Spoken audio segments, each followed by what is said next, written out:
கிறிஸ்துவில் பிரியமானவர்களே, மார்க் நற்செய்தியின் 11:27 முதல் 12:40 வரை உள்ள பகுதி இயேசுவின் அதிகாரத்தை பரிசேயரும் சதுசேயரும் மறைநூல் அறிஞரும் கேள்விக்குட்படுத்தும் பகுதி. இந்த பகுதியிலிருந்து தான் இன்றைய நாளினுடைய இறைவார்த்தை பகுதியும் கொடுக்கப்பட்டிருக்கிறது. மறைநூல் அறிஞர் ஒருவர் இயேசுவிடத்திலே முதன்மையான கட்டளை எது என கேட்கிறார். நன்கு பாருங்கள், அவர் ஒரு மறைநூல் அறிஞர், அவருக்கு தெரியும் எது முதன்மையான கட்டளை என்றும். ஆயினும் இயேசுவை சோதிப்பதற்காக அப்படி கேட்கிறார். அவர் கேட்ட கேள்வி என்ன?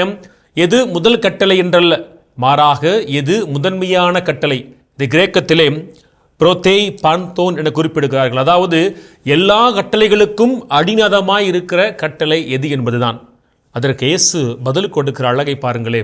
அவர் ஆரம்பிக்கிற பொழுதே இணைச்சட்டம் 6வது அதிகாரத்திலே மோசே பதில் சொல்வது போல ஷெமா ஓ இஸ்ராயேல் என சொல்லுகிறார். ஷெமா என்றால் நேரடி பொருள் கேட்பது, ஆனால் அதனுடைய உருவகப் பொருள் ஒன்றை கடைபிடிப்பது. ஆண்டவர் கொடுக்கிற கட்டளைகளை கடைபிடிப்பது. இயேசு சொல்லுகிறார், இஸ்ராயேலே கேள், பிளவுபடாத ஒருவராய் நிறைவுற்றவராய் இருக்கிற ஆண்டவரை நீ உன்னுடைய இதயத்தோடும் உள்ளத்தோடும் மனதோடும் ஆற்றலோடும் அன்பு செய்ய வேண்டும் என்பதுதான். இந்த இடத்திலே இதயம் என வருகிறதே, அதை கிரேக்கத்திலே கார்தியா என்பார்கள்.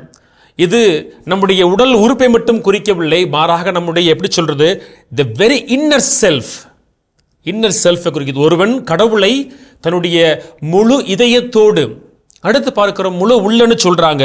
அந்த முழு உள்ளத்தை எபிரேயத்திலே நெஃபேஸ் என்பார்கள். அதாவது பருப்பொருளால் ஆன இந்த உடலை கடந்த நமக்குள்ள இருக்கு பார்த்தீங்களா, நம்ம ஆன்மான்னு சொல்றோமே, அப்படி ஒரு மனிதன் ஆண்டவரை இதயத்தோடும் இப்பொழுது உள்ளத்தோடும் வழிபட வேண்டும்.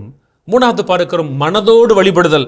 அதற்கு என்ன வார்த்தை பயன்படுத்துறாங்க பாருங்களேன், தியா நூஸ் என்கின்ற 2 கிரேக்க வார்த்தைகள் இணைந்து தியா நோயா என்கிற வார்த்தை. அதாவது ஆண்டவரை ஒருவர் முழுமையான விழிப்போடு வழிபடுதல். ஆக முழு இதயம், முழு உள்ளம், இப்பொழுது பார்க்கிறோம் முழு விழிப்போடு, வித் கம்ப்ளீட் கான்சியஸ்னஸ் கடவுளை நாம் வழிபட வேண்டும் என்பதாகும். கடைசியிலே முழு ஆற்றலோடு ஆண்டவரை வழிபட வேண்டும். அதற்கு பயன்படுத்தப்படுகிற வார்த்தை என்று பார்த்தீங்கன்னா இஸ்கூஸ் என்பது. இந்த இஸ்கூஸ் அப்படின்னா போருக்கு செல்கிற ஒரு வீரனிடத்தில் இருக்கக்கூடிய அந்த ஆற்றல், அந்த ஆற்றலோடு ஒருவர் ஆண்டவரை வழிபட வேண்டும். ஆக இயேசுவின் பதிலை பாருங்கள், உன் முழு இதயம், உள்ளம், மனம், ஆற்றல்னு சொன்னால் அதற்கு பின்னால் இவ்வளவு ஆழமான ஒரு பொருள் இருக்குது. இதோடு அவர் முடிச்சிடல. அடுத்து சொல்கிறார், 2வது கட்டளையாக அல்ல, இணையான கட்டளை என்றால் என்ன?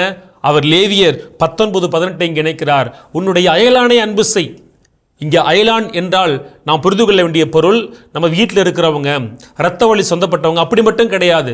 இது ஒரு பரந்த பொருளை கொண்டிருக்கிறது. உன் அயலான் என்றால் உன்னுடைய வட்டத்தையும் கடந்திருக்கிற ஒரு மனிதன். இஸ்ரேல் மக்களுடைய வாழ்க்கை சூழலில் உன்னுடைய இனத்தையும் கடந்த பிற இனத்தானை நீ அன்பு செய்ய வேண்டும் என்பதுதான். ஆக இன்று தன்னிடத்தில் கேட்கப்பட்ட கேள்விக்கு 613 சட்டங்களில் எது முதன்மையானது என கேட்கப்பட்ட பொழுது இயேசு சொன்ன அற்புதமான பதிலை பாருங்கள். உன்னுடைய ஆண்டவரை உன் முழு இதயம், முழு உள்ளம், முழு மனம், முழு ஆற்றலோடு, அவரை நீ உள்ளார்ந்த விதத்திலே முழு விழிப்போடு ஒரு வீரனை போல வழிபட வேண்டும்.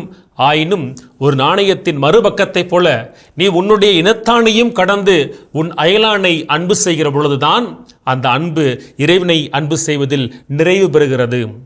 உன் கண்ணுக்கு தெரிகிற சகோதரனை சகோதரி அன்பு செய்யாமல் கண்ணுக்கு தெரியாத கடவுளை அன்பு செய்ய முடியாதுன்னு சொன்னாங்களே, இன்றைய நாளில் இயேசு தன்னுடைய அதிகாரத்தை கேள்விக்குட்படுத்திய மறைநூல் அறிஞரிடத்திலே அவர் எழுப்பிய கேள்விக்கு கொடுத்த பதில் நமக்கும் பொருந்துகிறது.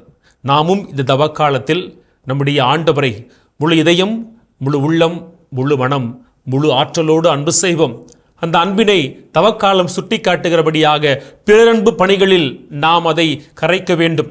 நம்மோடு வாழ்கிற எளியவர்களுக்கும் வறியவர்களுக்கு நாம் கடவுள் மீது வைத்திருக்கிற அன்பை செயல்கள் வழியாக காண்பிக்கிற பொழுது அது நாம் கடவுளுக்கே செலுத்துகிற அன்பிற்கு இணையாகும். ஒரு நாணயத்தின் 2 பக்கங்களைப் போல இன்றைய நாளில் நாம் அன்பு செய்ய இந்த தவக்காலத்திலும் அழைக்கப்படுகிறோம். அதாவது கடவுளை அன்பு செய், அந்த அன்பை பிறரன்பு பணிகள் வழியாக எடுத்துக்காட்டு என்பதாகும். அது வாழ்வாக்குவோம், இறைவனின் ஆசீர்வாதத்திற்குரிய மக்களாய் மாறுவோம். இயேசுவுக்கே புகழ், இயேசுவுக்கே நன்றி. மரியே வாழ்க.